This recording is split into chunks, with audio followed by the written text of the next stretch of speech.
Chapter 1. No one's crazy.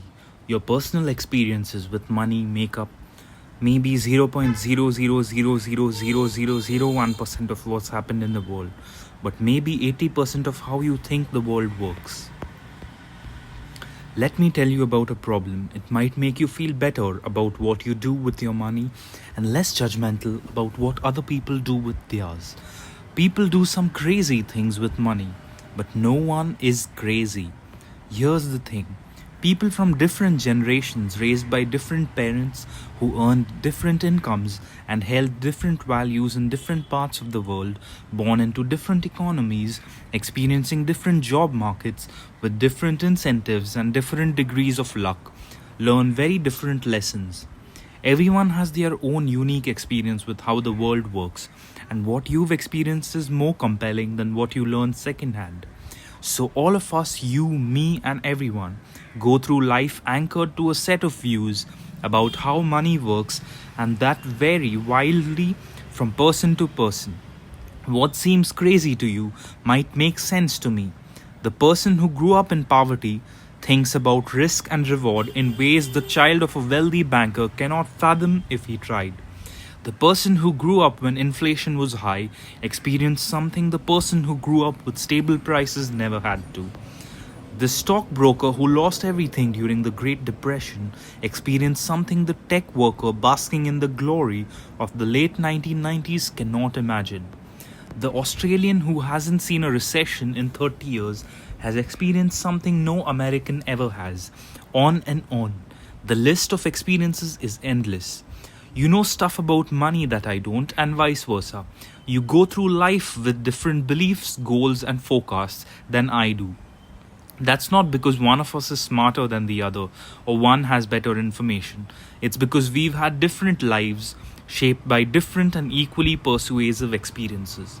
Your personal experiences with money make up maybe 0.000000001% of what's happened in the world, but maybe 80% of how you think the world works. So, equally smart people can disagree about how and why recessions happen, how you should invest your money, what you should prioritize, how much risk you should take, and so on. In his book on 1930s America, Frederick Lewis Allen wrote that the Great Depression marked millions of Americans inwardly for the rest of their lives. But there was a range of experience. 25 years later, as he was running for president, John F. Kennedy was asked by a reporter what he remembered from the Depression. He remarked, "I have no first hand knowledge of the Depression. My family had one of the great fortunes of the world, and it was worth more than ever then. We had bigger houses, more servants, we traveled more. About the only thing that I saw directly was when my father hired some extra gardeners just to give them a job so they could eat. I really did not learn about the Depression until I read about it at Harvard." This was a major point in the 1960 election. How people thought, could someone with no understanding of the biggest economic story of the last generation could be put in charge of the economy? It was in many ways overcome only by JFK's experience in World War II. That was the other most widespread emotional experience of the previous generation, and something his primary opponent, Hubert Humphrey, didn't have.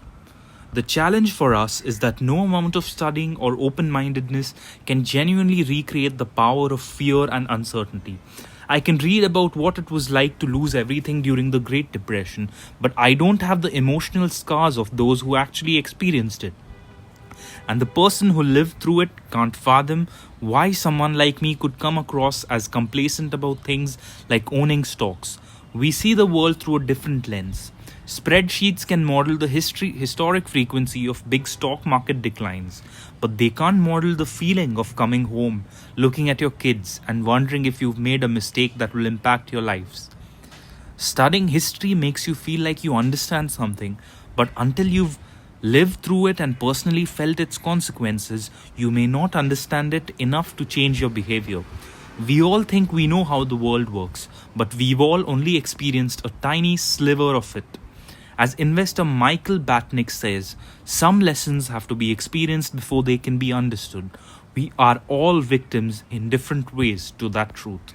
In 2006, economists Ulrich Malmender and Stefan Nagel from the National Bureau of Economic Research dug through 50 years of survey of consumer finances, a detailed look at what Americans do with their money.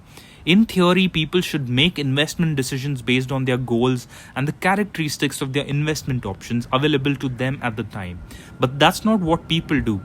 The economists found that people's lifetime investment decisions are heavily anchored to the experiences those investors had in their own generation, especially experiences early in their adult life.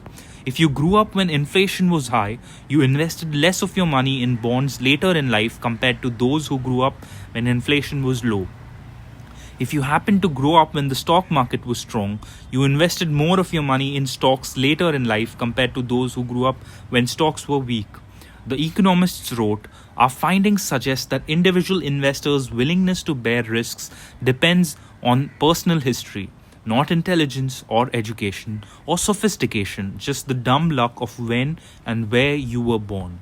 The Financial Times interviewed Bill Gross, the famed bond manager, in 2019. Gross admits that he would probably not be where he is today if he was born a decade earlier or later, the piece said. Gross's career coincided almost perfectly with a generational collapse in interest rates that gave bond prices a tailwind.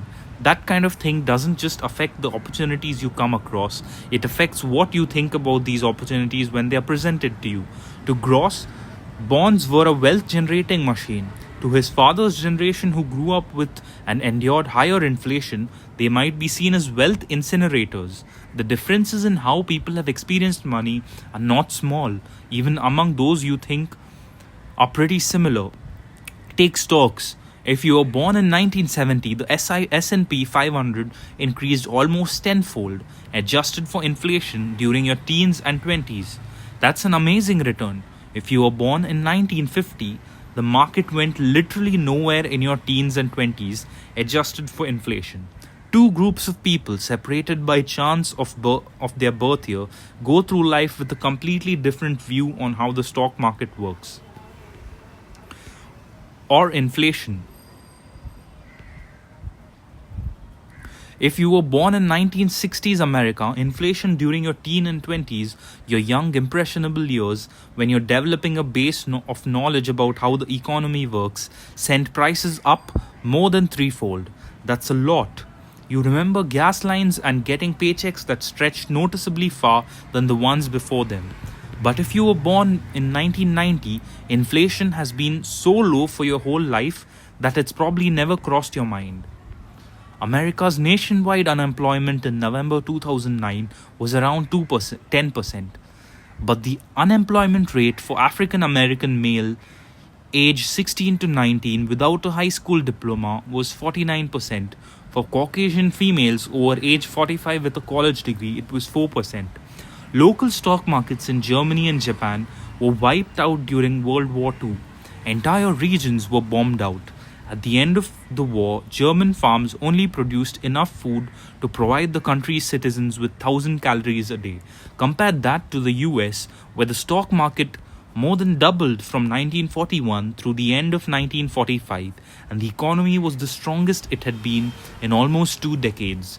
No one should expect members of these groups to go through the rest of their lives thinking the same thing about inflation, or the stock market, or unemployment, or money in general.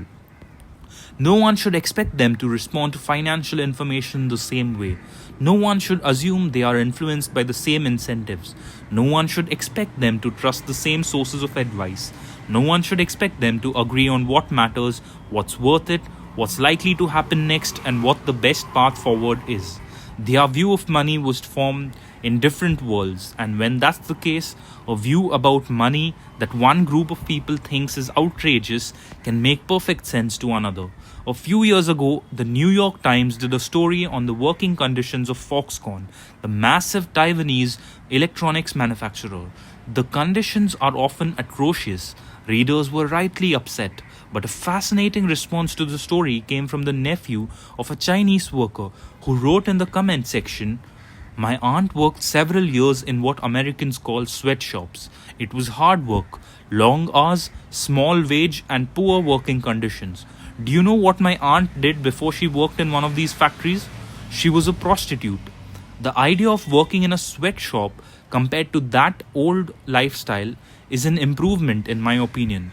I know that my aunt would rather be exploited by an evil capitalist boss for a couple of dollars than have her body be exploited by several men for pennies. That is why I am upset by many Americans thinking we do not have the same opportunities as the West. Our governmental infrastructure is different. The country is different. Yes, factory is hard labor. Could it be better? Yes. But only when you compare it to such American jobs. I don't know what to make of this. Part of me wants to argue fiercely. Part of me wants to understand. But mostly it's an example of how different experiences can lead to vastly different views within topics that one side intuitively thinks should be black and white. Every decision people make with money is justified by taking the information they have at the moment and plugging it into their unique mental model of how the world works. Those people can be misinformed. They can have incomplete information. They can be bad at math. They can be persuaded by rotten marketing. They can have no idea what they're doing. They can misjudge the consequences of their actions. Oh, can they ever? But every financial decision a person makes sense to them in that moment and checks the boxes they need to check. They tell themselves a story about what they're doing and why they're doing it, and that story has been shaped by their unique experiences. Take a simple example: lottery tickets. Americans spend more than Americans spend more on them than movies, video games, music, sporting events, and books combined. And who buys them? Mostly poor people. The lowest income households in the US on average spend $412 a year on lotto tickets, 4 times the amount of those in the highest income groups. 40% of Americans cannot come up with $400 in an emergency, which is to say, those buying $400 in lottery tickets are by and large the same people who say they couldn't come up with $400 in an emergency. They are blowing their safety nets on something with a 1 in a million chance of hitting it big. That seems crazy to me. It probably seems crazy to you too. But I'm not in the lowest income group. You're not likely either. So it's hard for many of us to intuitively grasp the subconscious reasoning of low income lottery ticket buyers. But strain a little and you can imagine it going something like this. We live paycheck to paycheck and saving seems out of reach. Our prospects for much higher wages seem out of reach. We cannot afford nice vacations, new cars, health insurance, or homes in safe neighborhoods.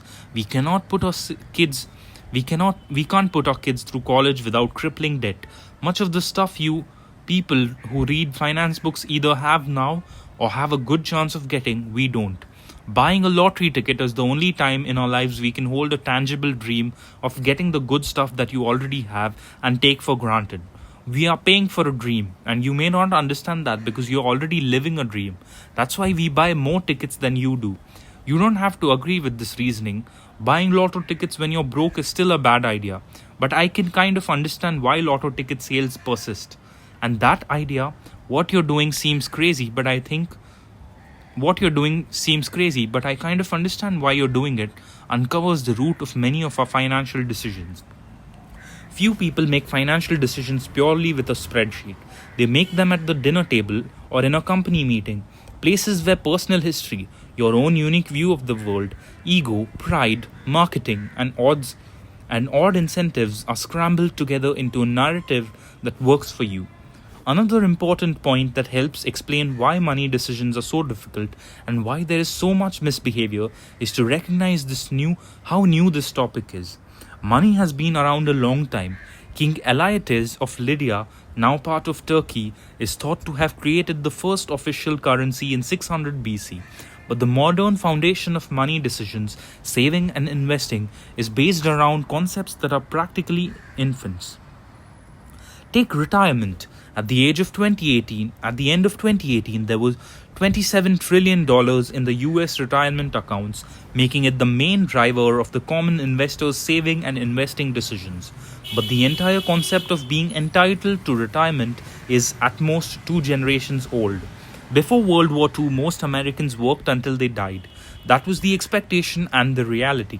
The labor force participation rate of men aged 65 and over was about 50% until the 1940s. Social Security aimed to change this, but its initial benefits were nothing close to a proper pension. When Ida May Fuller cashed the first Social Security check in 1940, it was for $22.54 or $416 adjusted for inflation. It was not until the 1980s that the average Social Security check for retirees exceeded $1,000 a month adjusted for inflation. More than a quarter of Americans over age 65 were classified by the Census Bureau as living in poverty until the late 1960s. There is a widespread belief along the lines of everyone used to have a private pension, but this is wildly exaggerated. The Employee Benefit Research Institute explains only a quarter of those aged 65 or older had pension income in 1975. Among that lucky minority, only 15% of household income came from a pension. The New York Times in 1955 about the growing desire but continued inability to retire. To paraphrase an old saying, everyone talks about retirement, but apparently very few do anything about it. It was not until the 1980s that the idea that everyone deserves and should have a dignified retirement took hold. And the way to get that dignified retirement ever since has been an expectation that everyone will save and invest their own money. Let me reiterate how this new idea works. The 401k, the backbone savings vehicle of American retirement, did not exist until 1978. The Roth IRA was not born until 1998. If it were a person, it would be barely old enough to drink. It should surprise no one that many of us are bad at saving and investing for retirement. We are not crazy, we're all just newbies. Same goes for college. The share of Americans over age 25 with a bachelor's degree has gone from less than 1 in 20 in 1940 to 1 in 4 by 2015. The average college tuition over that time rose by more than fourfold adjusted for inflation. Something so big and so important hitting society so fast explains why, for example, so many people have made poor decisions with student loans over the last 20 years. There is not decades of accumulated experience to even attempt to learn from. We are winging it. Same for index funds, which are less than 50 years old, and hedge funds, which didn't take off until the last 25 years. Even widespread use of consumer debt, mortgages, credit card, and car loans did not take off until after World War II, when the GI Bill made it easier for millions of Americans to borrow. Dogs were domesticated 10,000 years ago and still retain some behaviors of their wild ancestors. Yet here we are, with between 20 and 50 years of experience in the modern financial system, hoping to be perfectly acclimated. For a topic that is so influenced by emotion versus fact, this is a problem. And it helps explain why we don't always do what we're supposed to do with money. We all do crazy stuff with money because we are all relatively new to this game, and what looks crazy to you might make sense to me. But no one is crazy. We all make decisions based on our unique experiences, and that seems to make sense to us in the given moment. Now let me tell you a story about how Bill Gates got rich.